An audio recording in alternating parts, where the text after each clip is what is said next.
Usamos os argumentos para tentar persuadir alguém usando afirmações. E o bom, evidentemente, é ter afirmações que declaram algo que pode ser interpretado como verdadeiro ou falso. Ou seja, o bom é usar, evidentemente, proposições. Mas o mundo não é tão simples. Nem toda declaração é uma proposição.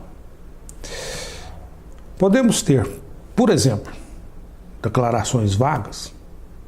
Podemos ter declarações ambíguas. E até podemos ter declarações que são definições, que definem alguma coisa.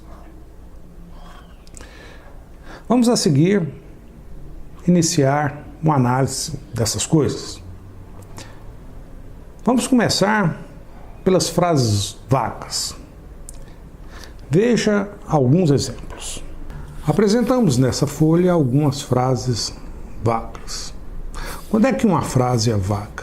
Uma frase é vaga se o que seu autor pretende dizer é impreciso ou indeterminado. Por exemplo, as pessoas hoje são mais conservadoras do que costumavam ser. Por que essa é uma frase vaga? Porque não temos, de forma clara, o que significa alguém ser conservador. E o que significa hoje? Que período de tempo é esse? Hoje, de uma semana, de um ano ou de um século? E o que significa se acostumar a ser? Outro exemplo. A liberdade é um bem maior. É vago porque estamos falando de liberdade, algo extremamente difícil de ser definido precisamente. Mais ainda, dizer que isso é um bem e que é maior. Vários elementos, vários conceitos vagos.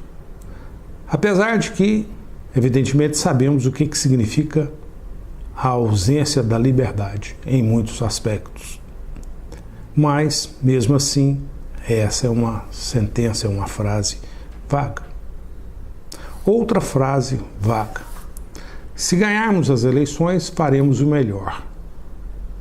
Bom, evidentemente que não é vago o fato de ganhar ou não uma eleição. Mas fazer o melhor? Como assim? Que melhor é esse? Melhor para aquele que ganha a eleição ou melhor para aquele que vota naquele que ganhou a eleição? É vago? Claro que é vago. Outro exemplo. A tradição filosófica ocidental esqueceu o ser. O que é a tradição filosófica ocidental? Sabemos vagamente o que é isso, mais ou menos. Começa com os gregos. Mas o que significa dizer que essa tradição esqueceu o ser? Que ser é esse? O que significa esse objeto, o ser? Temos então exemplos de frases vagas. E se são vagas, evidentemente que não poderão ser usadas em argumentos. Ou, se o forem, teremos argumentos que não são bons argumentos. Poderão até mesmo ser argumentos falaciosos. Realmente, o mundo não é tão simples. Essa história de vagueza, de frases vagas, isso acontece a todo tempo. Nunca sabemos com boa firmeza as coisas que nos apresentam, a veracidade das coisas, a precisão das coisas, das afirmações que nos apresentam. Observe um exemplo bem simples. Suponha que alguém lhe diga o seguinte: Zé é grande. O Zé? Que Zé? Grande? Como assim? Grande Em que termos? Grande porque tem 2,5 metros ou grande porque é de grande personalidade, de grande essência? Está tudo muito vago. Veja, por exemplo, uma outra coisa. Essa máquina, a máquina da tireosina. Eu digo que ela é preta. Será? Já falamos um pouco sobre essas coisas. Lembre, parecer ser preta é muito diferente de ser preta.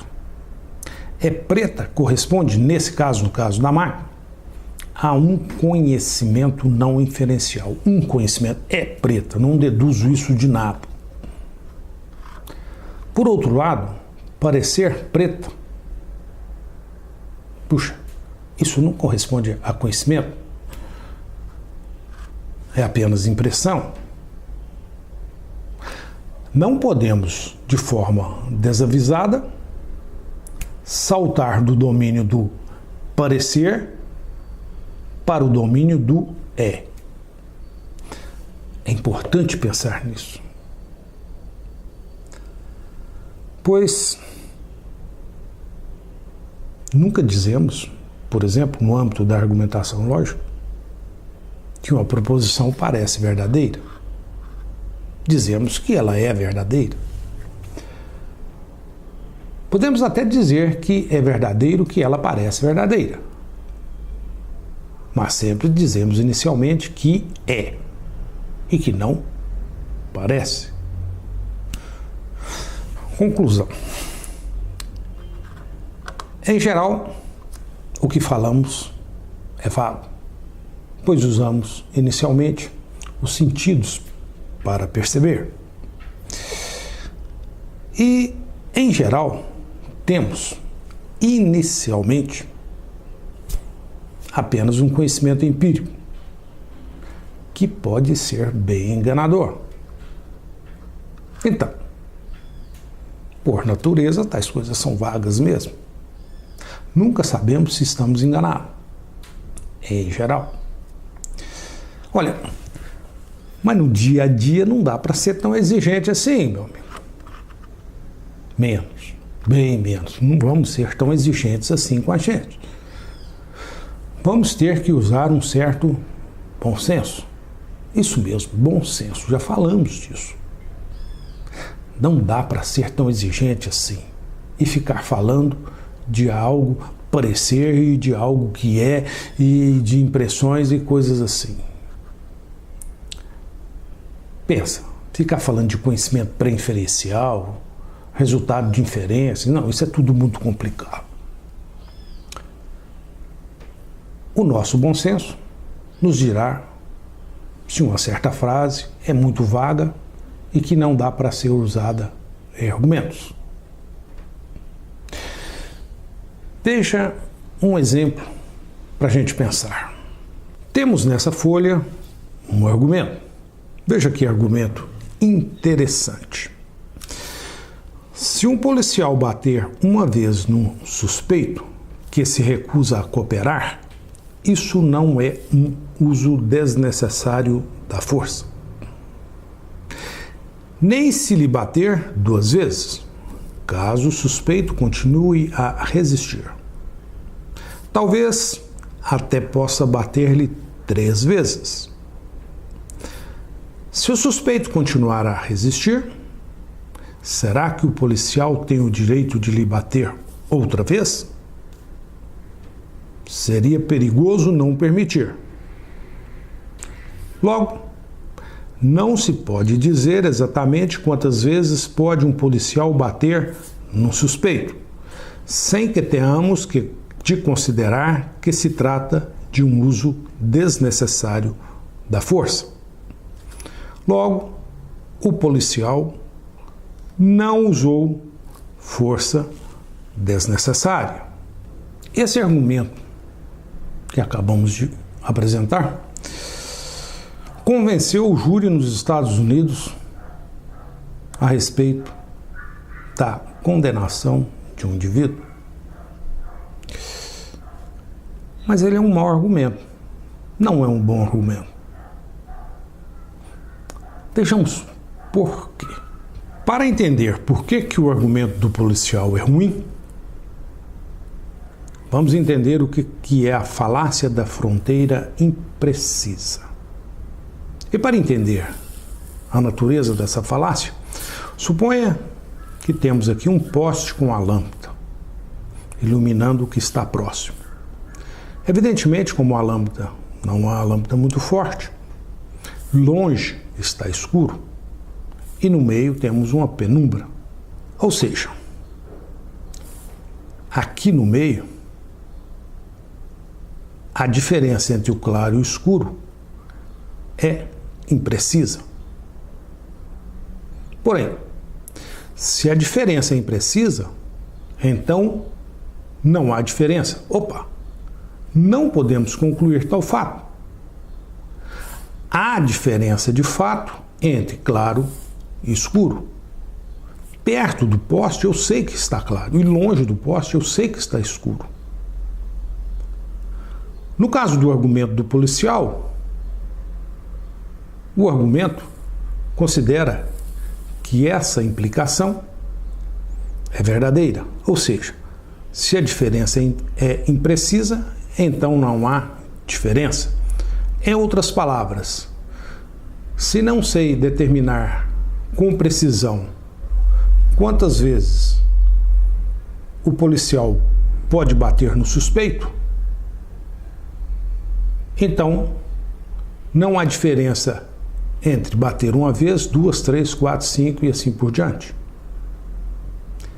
Então, o argumento a respeito da natureza da forma que o policial age é um argumento falacioso, é uma falácia da fronteira imprecisa, que considera o seguinte: se a diferença é imprecisa, então não há diferença.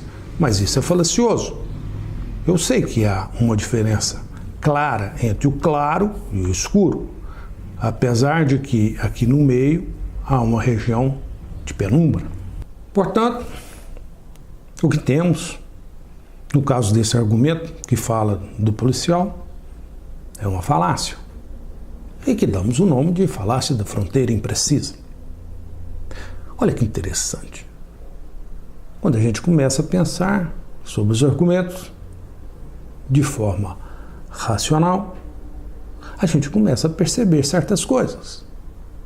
Da próxima vez que alguém lhe aparecer com um argumento falacioso como esse, você perceberá o jogo errado da argumentação. Você perceberá a falácia. Por isso que é importante estudar argumentação lógica, para ter mais pensamento crítico.